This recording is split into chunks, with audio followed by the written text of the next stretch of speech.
Two wrongs don't make a right, especially when supersizing your business. Sharon Horne-Ellstrom here, and our idiom, our proverb today is two wrongs don't make a right. This is an idiom that first showed up in the United States of America in 1783 in a letter by Benjamin Rush, I believe. And he basically said, two wrongs don't make one right. Two wrong won't right a wrong. So to do something else wrong just because someone else did something wrong, it's never going to make the situation better or make it right. Think of wars, right? Somebody, or even just battles or small conflicts that we have with other people. Somebody says something mean and wrong or rude about you, you say something mean or wrong or rude back, and it tends to escalate versus ever making anyone feel better or right about something. Just because one person does something wrong in any endeavor, in any area of our lives, doesn't mean it gives us permission to do something wrong too. Think of a cheating spouse. Just because one spouse cheats, often we'll see in movies and in plays and things that the other one goes out and cheats too. Well, does that help the relationship or does that hurt the relationship? It pretty much guarantees the end of the relationship. The same is true in our businesses. It's true in politics. It's true in relationships. It's true in just about any human endeavor. Evil is evil. And if one person does a bad thing and another person does a bad thing, that just contributes more bad, more evil to the world. And that's not what I or the people that I work with tend to want to do and create in our businesses and in our lives. We're all striving to make the world a better place. And we do that by not focusing on competition, not trying to beat the competition, not trying to go to war with any other industry or competition, but by continually improving and being better ourselves. You know, I've had lots of business experiences where I've seen these things play out, especially in the area of competition with respect to businesses, particularly price competition. Whenever competitors start competing based solely on price, it is a race to the bottom of the barrel. Who can provide it the cheapest? And there's only ever one cheapest service or product provider. The cheapest, that's what their reputation is. They're the cheapest. But there's so many other ways to serve people better than just being inexpensive or cheap.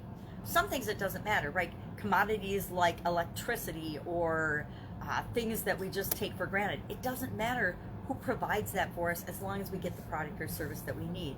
And so we like lower prices on those things, but most things, the vast majority of things and experiences we want and our customers want, have price only as one component. It's only one part of the business relationship.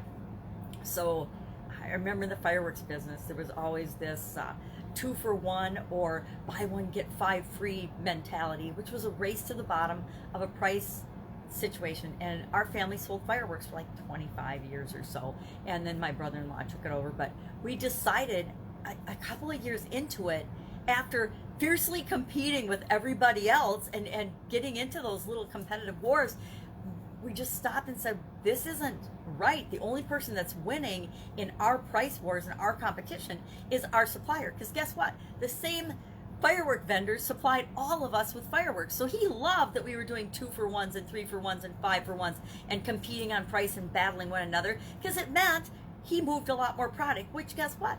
His product cost the same to all of us. So he was smiling all the way to the bank while we were, quickly driving one another and ourselves out of business by racing to the bottom. And so we just stopped participating in that, and we beefed up and really focused on other areas of business that we were particularly good at and could shine in. We, as a family, had been doing fireworks and loved fireworks for years, so we actually had blown up everything in the place more than once, and so we could explain to people and find them and direct them and customize what they wanted based on the kind of show that they wanted. If they wanted loud and noisy and obnoxious, we could give them that. If they wanted beautiful colors or crackly, popcorny, whatever effect they wanted, we could point them to the direction of the things that would give them the show that made them happy. And guess what? That made them come back year after year after year after year. My brother-in-law is still serving people that were kids when they first came to us, and now they're adults and they're bringing their families to our business because we found ways to serve them that was of much more value than just giving them the cheapest price. Guess what? Our prices across the board ended up being cheaper and a better value because we didn't play the pricing game. We didn't, mark prices up so that we could give 1 or 2 or 3 away free with everything that we purchase. So everybody, all the customers actually got a better deal because our pricing was better and more consistent than anyone else. By only competing with ourselves, not competing with everybody else on their terms, but by setting up the game so that we could do the right thing from a big picture standpoint for everyone, not just play the games that other people play. You know, we're seeing this now in politics and in life, and there's this really frightening to me shift of people tolerating unacceptable behavior. People just looking the other way because they think the ends justify the means, which we talked about a while ago. Evil prospers when good people do nothing.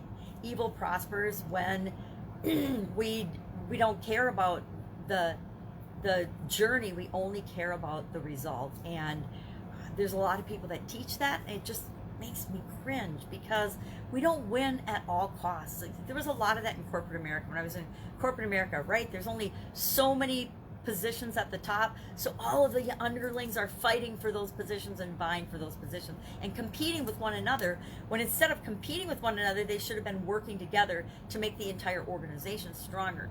But as long as you have those few coveted spots, there tends to be some people that say the end justifies the means. I'll do whatever it takes to get that vice president position, or I'll do whatever it takes to get what I want out of my career, and I'll step on other people to get that way. Yikes. You know, if we want to make sure that we're not creating that type of an environment in our businesses as we're growing, because our culture is up to us. It's up to us to draw that line in the sand and let people know what behaviors are okay and what behaviors we absolutely won't tolerate. And it's not just a matter of getting in trouble with regulators or the law. It's about doing the right thing and feeling good about the business that you're creating. You know, truth, honesty, integrity, that's the kind of people that we all want to do business with, bottom line.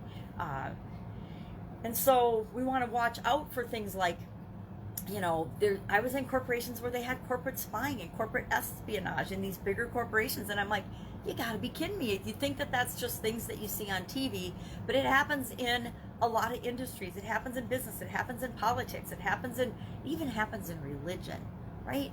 Wouldn't we think that in religion, evil shouldn't be involved? But we've seen, you know, centuries of evil because things corrupt and evil sneaks in if we're not watching and you know, kind of steeling ourselves against and deciding we just won't participate in things that aren't right. I've totally not done business with different people and different entities because I know that they have, maybe they're not being negative right now, but they have some major skeletons in their closet that I just don't ever want to be associated with. And I don't want that element of, I call good versus evil, you know, bad versus good.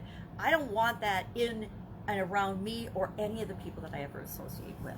So I'd love to know what your thoughts are on two wrongs don't make a right. Actually, I did this because they said, how should you respond to when somebody says two wrongs don't make a right?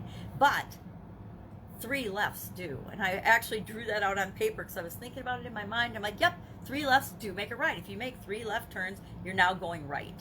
So maybe we need to think more about, yeah, we all make mistakes and we all do things wrong, but let's learn from those mistakes. And so we get two left turns, two wrong things to make a right. It's not that I don't give people second chances, and I do 100% believe people can change, but I look for character and integrity and trustworthiness when I'm doing business with people. I don't look for, and I won't tolerate any evil in my businesses or in my life, because I know that erodes and eats away at me. All right, have an awesome day. I'd love to know your thoughts about this particular proverb and idiom. Share in the comments below, and I'll be with you tomorrow with another interesting idiom. What does it mean? Where does it come from? And how might you use it in your business right now? Take care.